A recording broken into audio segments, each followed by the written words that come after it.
Come in. Welcome. I'm E.G. Marshall.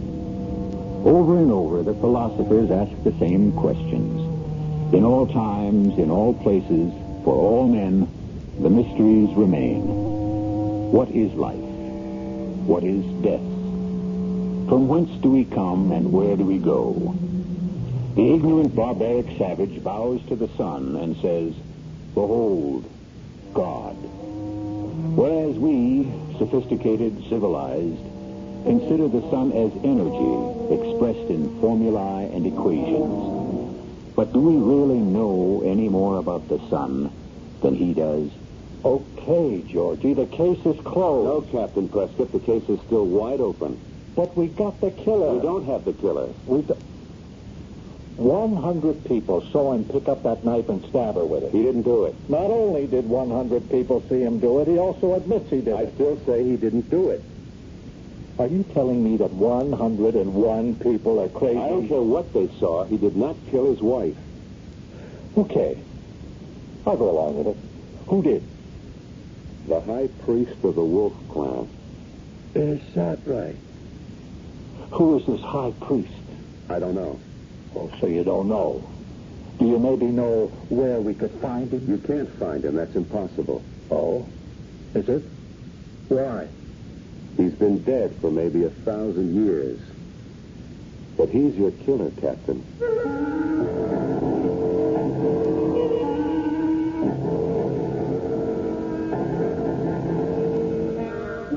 Our mystery drama, The Night of the Wolf, was written especially for the Mystery Theater by Sam Dann and stars Michael Tolan. We are in a bright, bustling city in our own Southwest. A new city, but an old settlement. Almost 100 years before the Pilgrims landed in Massachusetts, the Spanish adventurers came here in quest of gold. And when they found none, they went away. After a while, the conquistadors were succeeded by a new breed of explorers who understood that gold doesn't have to be hard and yellow. Gold can also be liquid and black. And thus, a new city was built here. A gleaming city of metal and glass. A new city, but not the first city. For thousands of years, men of many kinds and various colors have built cities here. Cities that have flourished and vanished. Right now, it is an early evening during the spring, and we find ourselves in a museum gallery, which features an exhibition of the primitive cultures of those early years. Terry. Yeah? Fix your top shirt button. But it's hot in here. Close your collar and pull up your tie. You look like an ape. Okay. Don't embarrass me in front of my friends. Hello, Colonel McKeever. Hello. Terry, don't look so bored. I don't look like nothing. A little culture won't kill you. Why do you make me come to these things, Enid? Because everyone who is anyone is here. Yeah, okay. And you're not to touch a drop. Now, look. You ought to keep away from the refreshment table. Do you understand? No. In a moment, Colonel. Colonel McKeever wants to ask me something. Terry, can I trust you to stay here? Of course. Don't wander off and make a fool of yourself, and don't touch a drop of liquor. Okay. Terry? Terry? Oh. Why do I always have to look for you? Colonel McKeever wants to talk with you. Yeah. Terry, what are you staring at? What's so fascinating about that shabby old thing? It looks like a little old lady's faded bathrobe. Well, it isn't. Oh, of course it isn't. I can read. Ancient ceremonial robe. Said to belong to a high priest of the Wolf clan.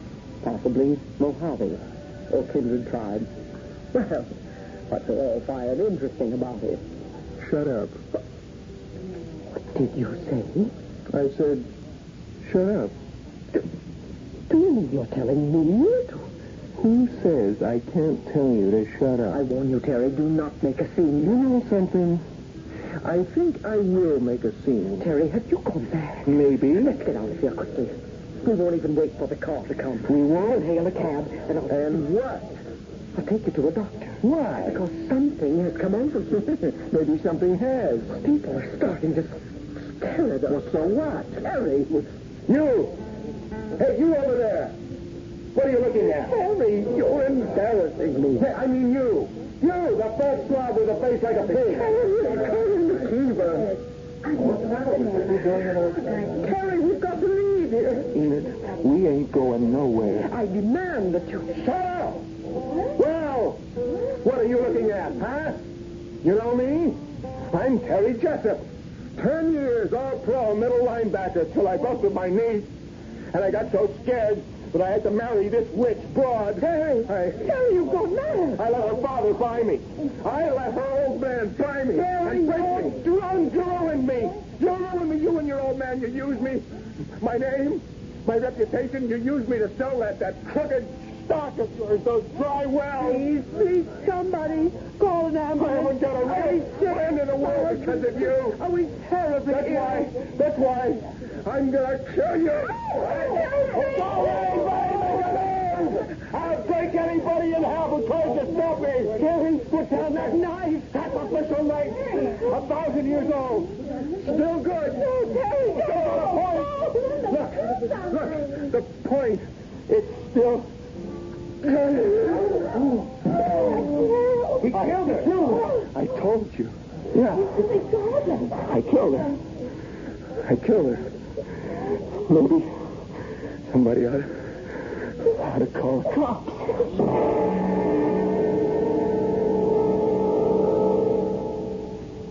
I don't know why, Lieutenant. I don't know. Just answer this. How long have you wanted to do it? Well, I never wanted to do it. Yeah? Well, something just came over me, that's all. That's not true. I swear, Lieutenant. Now, you forget you killed her in front of 100 witnesses. You said that her old man bought you. I never said any such thing. Now, don't fight it, Terry. 100 people heard you. But I don't remember saying it. Do you believe it? No, I don't believe it. Why would I... You said they used you to sell a phony stock. Well, how could... Terry, I wouldn't say this if I didn't get it from people who were standing there. You said that you lost all your real friends because of them. That's crazy. That's what you said. Well, how could I say a thing like that? I was in love with her. Still in all, Terry, you killed her. Why? I don't know. I was so much in love with her, Lieutenant. I mean it. She was the kind of woman that I wanted all my life. Girl with class. Sure. But those words you said to her, that anger that made you say them, where did the words and the anger come from? I'm telling you, I don't know, Lieutenant. I must have been out of my head. Sure. Something came over me. What? I got scared. It was like nothing I ever felt before. Like what? Something in that place. Just something in that museum. Something wild. Come on, Terry. What could be wild in a museum? It was like something set my mind on fire.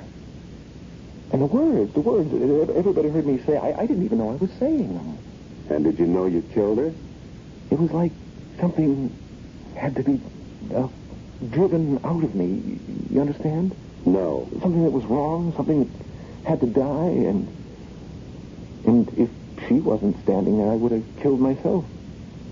Yeah. There's something in that place. Sure. Believe me. You gotta believe me. I'm not the one who has to believe you. A judge and a jury has to believe you. It's in that place, Lieutenant. Something is in that place.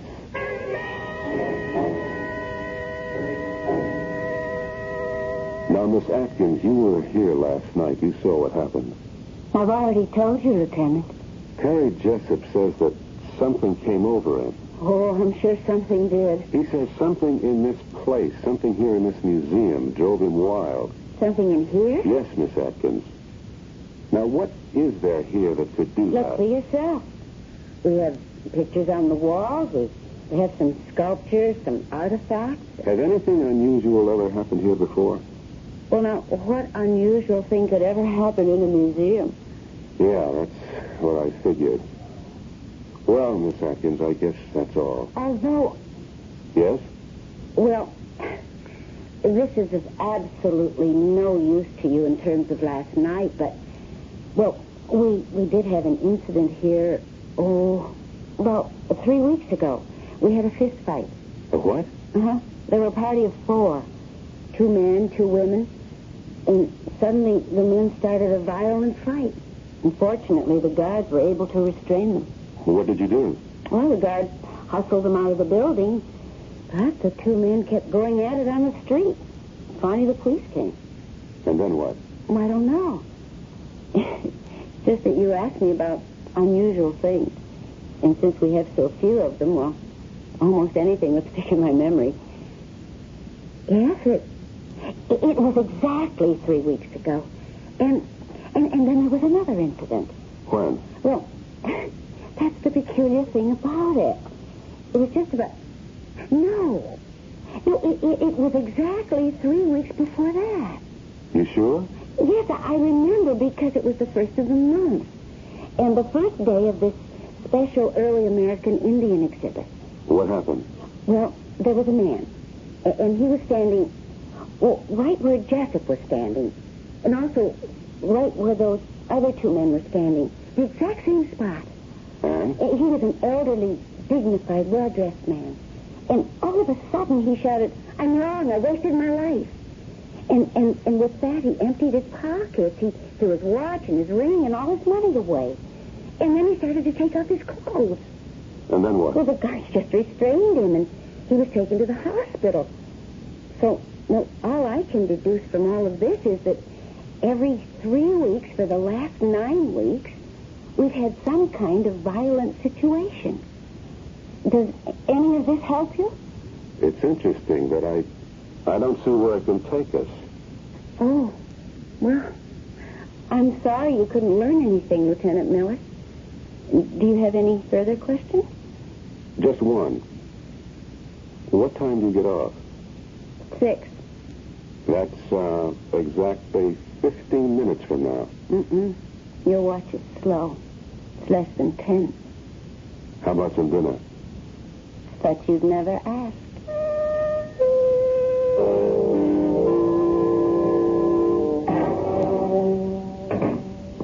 Oh, Georgie? Yeah, it's me. Did I wake you? Oh, no. Oh, had your supper? Yeah. What did you eat? Oh, I don't know. I just grabbed this sandwich on the run. Oh, you shouldn't do that, Georgie. You've got to have a balanced diet. That's why I like you to eat at home when I can make sure. Okay, Myra. Did you put the money in the checking account? Georgie, you got to talk to Jerry. He won't do his homework, and the teacher sent home another note. Jenny has to see an orthodontist, I think. Okay. I'll take care of everything. When? Starting Sunday, I get 3 days off. No, but you never take your time I off. can't just walk off in the middle of a case, Myra. Where were you tonight? Where was I tonight? Where do you think I was tonight? I was with some beautiful blonde. We had cocktails and dinner. Then we went dancing afterwards at a nightclub. And then we wound up the evening in a bachelor pad. I'm sorry, Georgie. Oh, I know it sounds like I'm nagging you all the time, but there's just too much for me to do around here. All by myself. I know. But, honey, once I make captain, you'll see everything will be okay. You used to say that before you made lieutenant. Yeah, but just wait. Everything will work out. Sure, I know it will. I'll tell you what. I'll make us a snack, and we can sit up and talk. Now, honey, I'm beat. It's been a long, long day, and I got to get an early start in the morning. You understand? Sure, Georgie. I understand.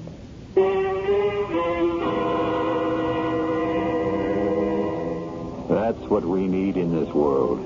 More understanding wives. Well, we've been weaving several threads here, and it seems that the museum appears to be central to all of them. And this museum will have a few more interesting, if somewhat deadly, exhibits on display for us when I return shortly with Act 2.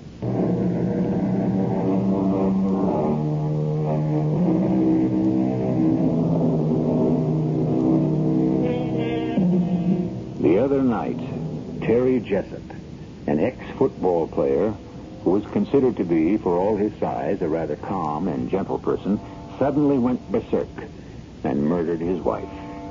This came as a surprise for two reasons. First, everyone had always assumed that he worshipped her.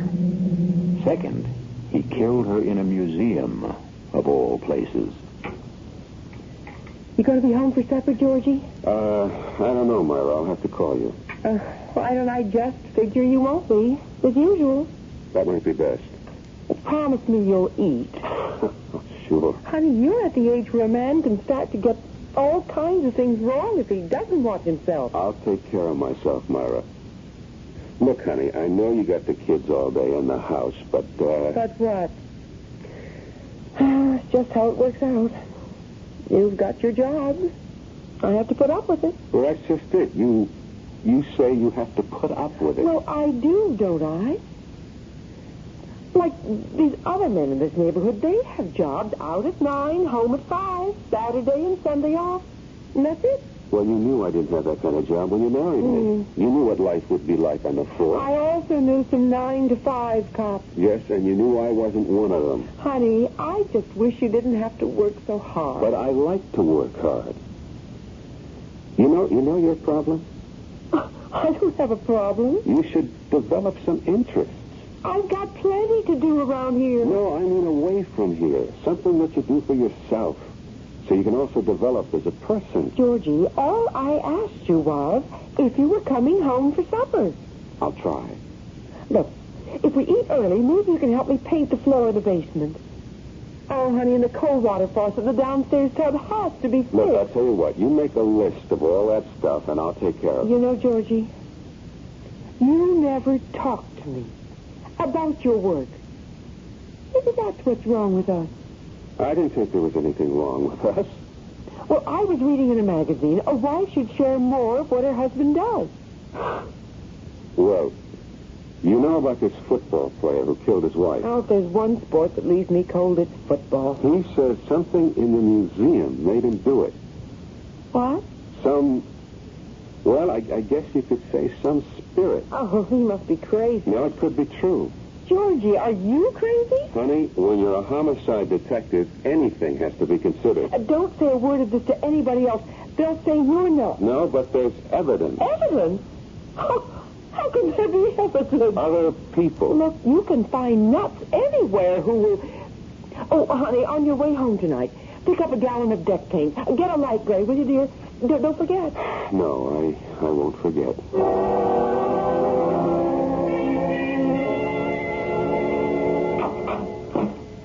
Hi. Hello, Polly. You busy? Swamped. Maybe I better come back another time. Oh, you do that. I shouldn't be here, Polly. I won't say a word. We agreed last night it mustn't go anywhere. Oh, yes. We agreed. But last night would have to be the end of it. I know. But the real reason I'm here is this does happen to be the scene of the crime. That's true. Something in this place made Terry Jessup kill his wife, made those other people go crazy. Something? I don't know too much about it, but it could be some kind of spirit. You think I'm crazy? No. Well, the way I figure it, these tribes, they believed in magic. It was their religion. Maybe there was some truth in it for them. And so... Well, go ahead. And so these things, these knives and clothes and the things here, the magic could still be in them. Or on them or something. Now you go ahead and call the guys in the white coats. I'll do no such thing. I always believed in that myself. But you're educated. So are you. I don't have the books. You don't need the books. Come here. Polly,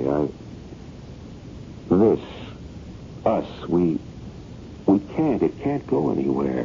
Where does it have to go? It's already arrived. Polly, can I see you tonight?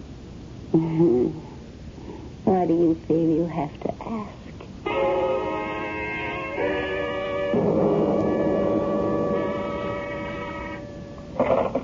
Captain Prescott. see him. Morning, Georgie.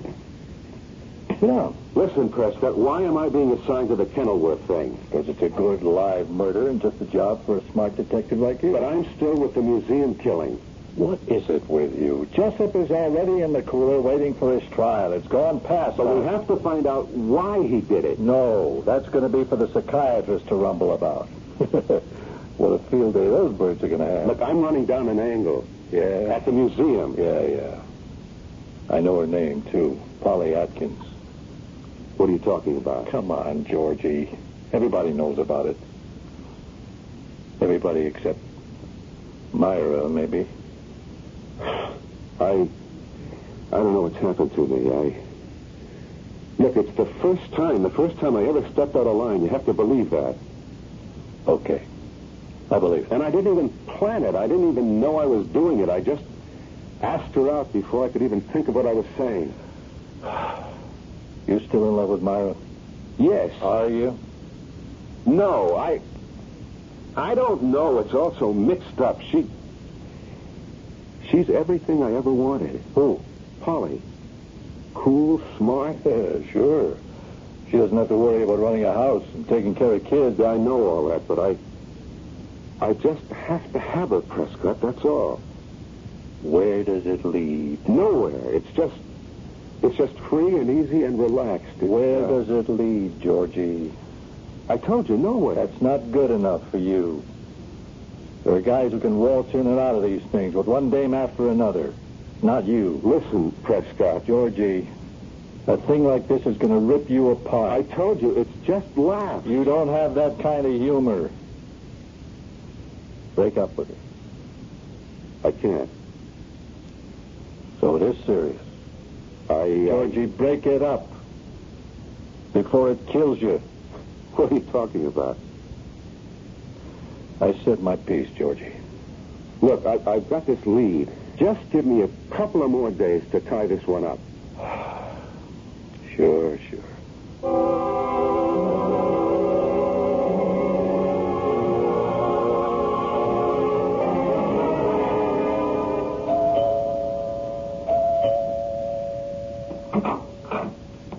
Yes? Mrs. Stanley Howarth? Yes, but not for long, Brown Eyes. I've already had the papers served on big-hearted Stanley. I'm a police officer. Oh? Well, do come in. Your husband, Mr. Stanley Howarth. Do we have to talk about him? About a month ago, you, your husband, and another couple, a Mr. and Mrs. Andrew Seeley, Yeah, that's another great pair. were in the Museum of Indian Art. I still don't know whose bright idea that was. Suddenly, your husband and Mr. Seeley started swinging at each other. Why? Why? Yes. Well, I don't know. Did anything happen that would have created a fight? They just couldn't start swinging at each other for no reason at all.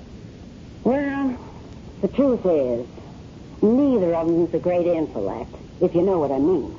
Could you just tell me everything that happened while you were in that museum? You got a one-track mind. Well, let's see. I don't know why we went there. But Betty Seeley said, let's go for laughs. Shows you where she is. So we wander around, the whole thing's a drag, and I say, Stanley, let's take off, and he says, shut up. Why? Stanley's a man of few words, and those are two of them. Well, anyhow, everybody's saying to Stanley, let's go, but he's just standing there, staring at this thing that looks like a bathrobe. A bathrobe? Well, no, it ain't a bathrobe. It's one of those old Indian robes, and he's staring at it like he's hypnotized. Yes. So, Andy Seeley puts his hand on Stanley's arm and says, let's go. And Stanley pushes him away and says, you're the one who ruined my life, and account of you, I'm a crook today. Well, what did he mean by that? Well, Stanley and Andy, they're partners.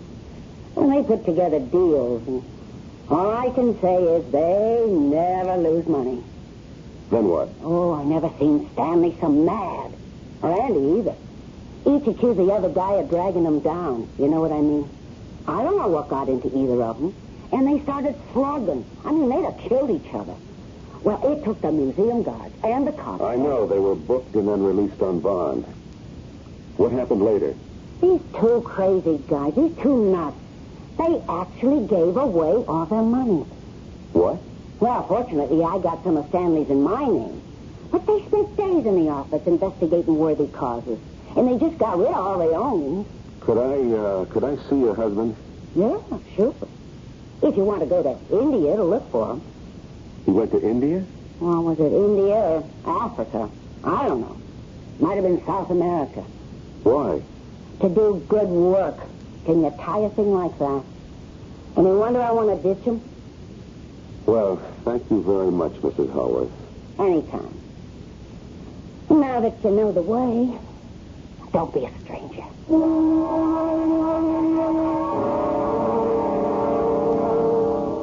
Terry, try to think. I can't remember nothing, Lieutenant. You were looking at something. I don't remember. Were you looking at anything special? I can't recall. Were you looking at a robe? A robe? Yes, a robe. Well, I think maybe... Try to remember. A robe, Terry. Would a robe mean anything to you? Well, she wanted me to go away from the robe. Yeah, that's what she wanted me to do. Is that why you killed her? She said, what's so fascinating about that little old thing? It's like some old lady's bathrobe. Ancient ceremonial robe. High priest of the wolf clan. And she wanted me to go away from the robe, and so... Yes? The robe told me to kill her. How could a robe tell you to kill her? Well, that's what it told me. You mean the robe was able to speak? No. It wasn't in words. It was a force inside of me. Please, Lieutenant, please. But right now I feel so weak, so tired. I don't know what I'm saying. Please, let me alone. What you're saying is crazy. Okay, I killed her. Everybody saw me kill her. Now, I say that robe made me do it. You say it's crazy? Okay, it's crazy. Now let me alone.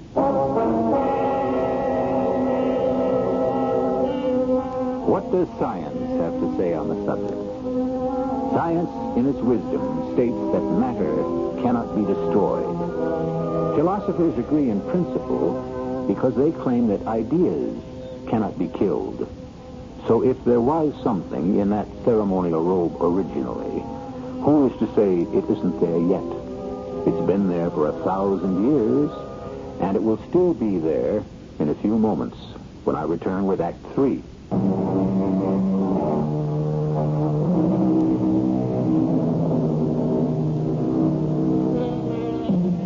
All cities are built on the ruins of others. And so what we have is not something that is brand new, but usually is just another layer. And if we dig into the ground, we find the things of those people who have come and gone before our time.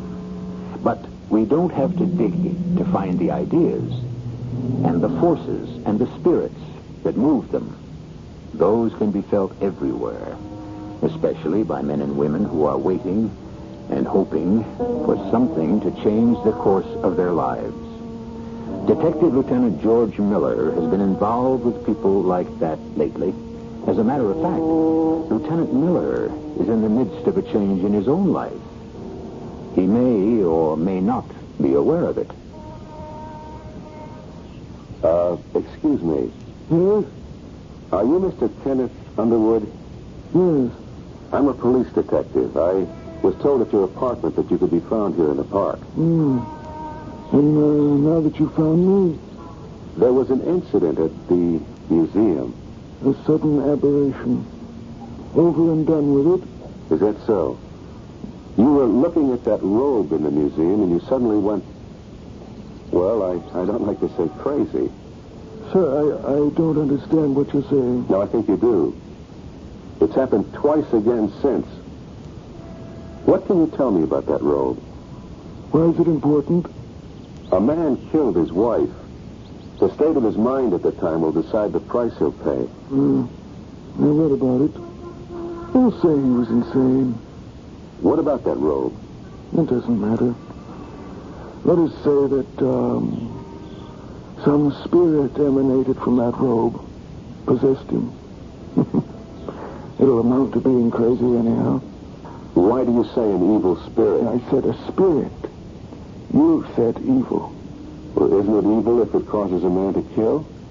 The robe, the spirit of the robe, said to me, Kenneth Underwood. Then you are saying there is a spirit in the robe. Said to me, Kenneth Underwood, the gods gave you the gift of poetry. You've abused it, defiled it, cheapened it. And I did. I thought I would die then and there. And the spirit said, will you throw off this illusion of fame and be true to your gift? And I said, yes. Yes. And a great weight was lifted from my heart because I meant it. You expect me to believe this? You asked me a question. I gave you an answer. What kind of spirit? Some days later, I returned to the museum. I examined the robe. There's a kind of design in it. I spoke to an authority on the ancient Indian cultures. He said it was the robe of the Wolf clan's high priest. That's what it says on the printed card. The Wolf clan. The clan responsible for the moral purity of the tribe. Each month on the third night before the full moon, every adult member of the tribe had to pass before the high priest. It's called the Night of the Wolf. And if in any heart there's hidden a guilty secret, that secret springs forth. And it either kills that person, or he must kill it. I killed mine, and so I survived. Going along with this, how do you account for those other two incidents? Oh, pure coincidence. People happened to be standing next to the robe on that particular night. I read about them in the paper. The two men, they killed their guilty secret. What about Terry Jessup? The football player. He couldn't kill his... He couldn't leave his wife. In his agony, he murdered her. Do you expect me to believe this? That's your option. But a week from next Monday, it will once again be 3 nights before the full moon. If you have a guilty secret, Lieutenant, I wouldn't advise you to stand near that robe. Not on the night of the wolf.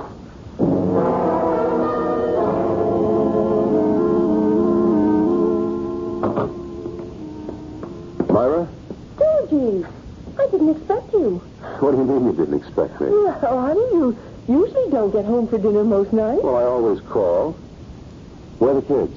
Oh, well, you know, Tuesday's Jerry's night for the Cub Scouts. And Jenny's sleeping over at a friend's tonight. I didn't prepare anything. That's okay. You want to go out and eat? Well, no. Okay, then let's just spend a quiet evening at home. We're entitled to it. I don't know if I can, honey. Why? What's the matter? Well, you said I should get myself an interest. I did. What do you mean? I took a bowling. Oh, well, that's great. Yes, we have a neighborhood league here. And tonight's our night. Actually, I was just on my way out the door. Oh, well, then why don't you just go ahead? Oh, you see, Georgie, I'm captain of the team. It's an important game. I understand. Otherwise, I'd call it off. No, sure. Look, I will call them and say that something has come up. No. I'm going to turn in early anyhow. Oh, you sure you don't mind? Honey, you go out there and roll a 300 game for the old man. Oh, silly. I'll be home early.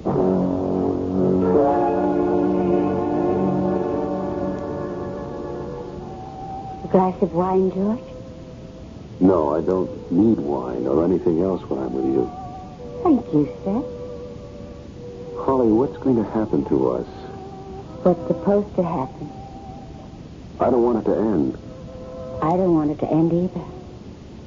So it won't end.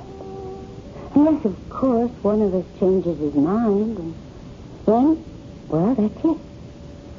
Something's bothering you, George? No. Well, every now and then I can't help feeling what we're doing is wrong. What we're doing happens to be what we both want to be doing. But people don't just have the right to do what they want to do. Why not? Why not? Well, because. Yes? Because? You know something?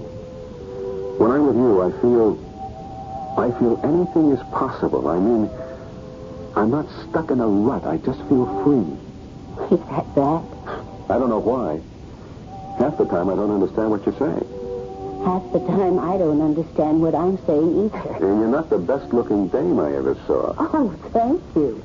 This is your night for gracious compliments. But I just can't seem to get along without you. So? Why fight? Who's fighting it? You are. Every minute. From that very first minute I saw you. I just decided I'm going to quit fighting it. Starting when? Starting right now. I'll show you. I believe you.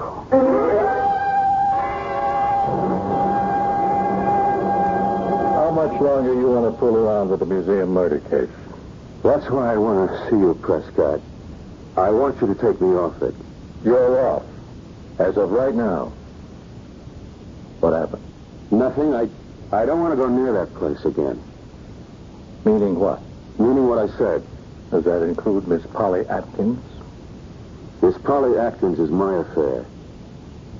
That's very well put. Look, what have you got for me to work on?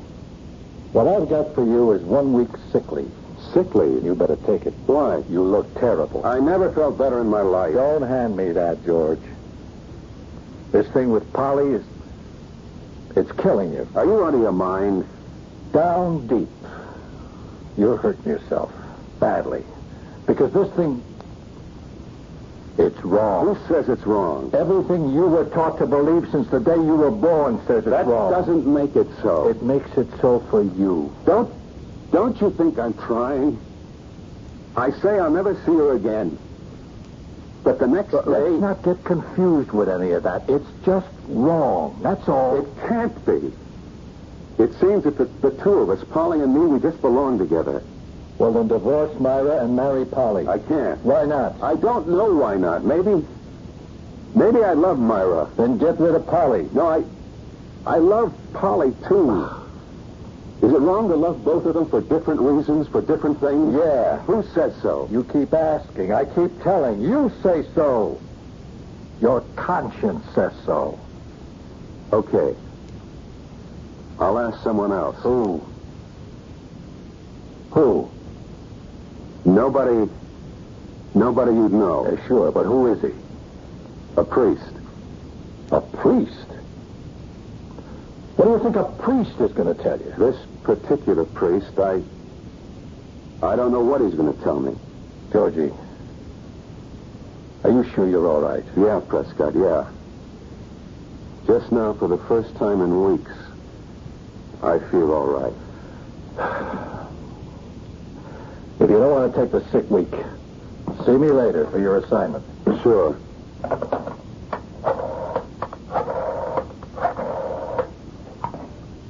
This is Lieutenant Miller of the police department. I want some weather information, please.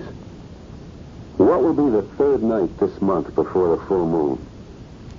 I have to know exactly.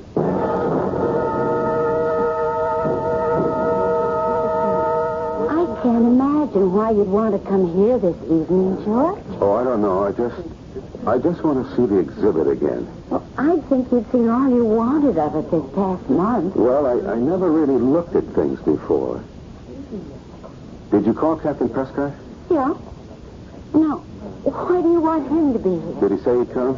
He should be here in a minute. Well, why do you want him? I may need him. For what? Maybe for nothing.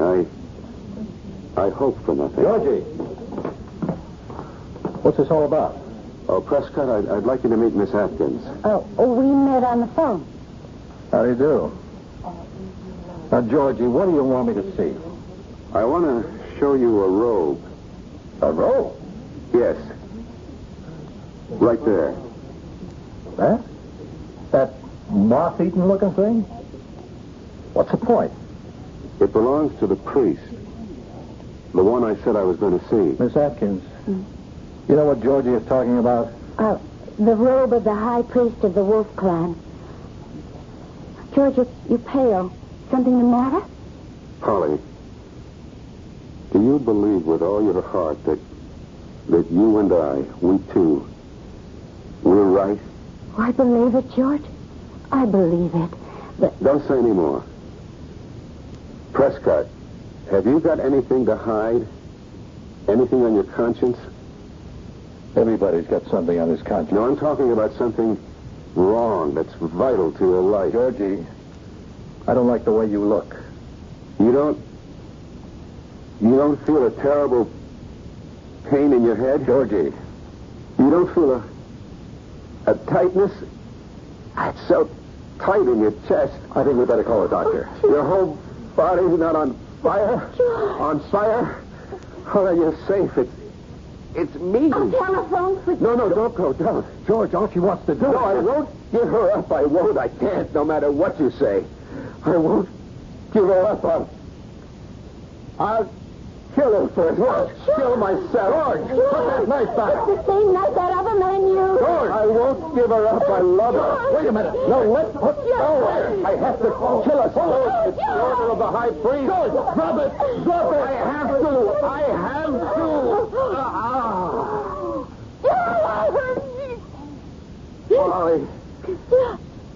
Polly, I'm sorry. Quick, call an ambulance. No, don't bother. The high priest, he said, funny, he said, drive her out of your heart, even if it kills you. I drove you out of my heart, and now I have no heart at all.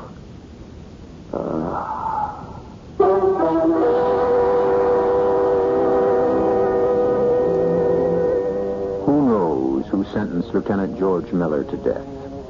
A conscience, which everyone has? A sudden heart attack, which anyone can get? Or was it the verdict of the high priest of the ancient Wolf clan? I'll be back shortly.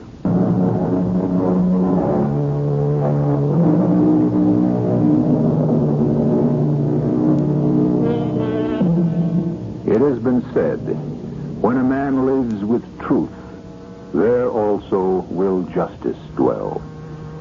For the man of honesty and righteousness will determine the verdict for himself. He will be his own judge, his own jury, and if justice demands it, his own executioner. On this show, we deal in poetic justice every time, and we will have another case in point for you tomorrow. We hope you will continue to be interested. Our cast included Michael Tolan, Joan, Shay, Evie Juster, Ken Harvey, and Russell Horton. The entire production was under the direction of Himan Brown. This is E.G. Marshall inviting you to return to our Mystery Theater for another adventure in the macabre. Until next time, pleasant dreams.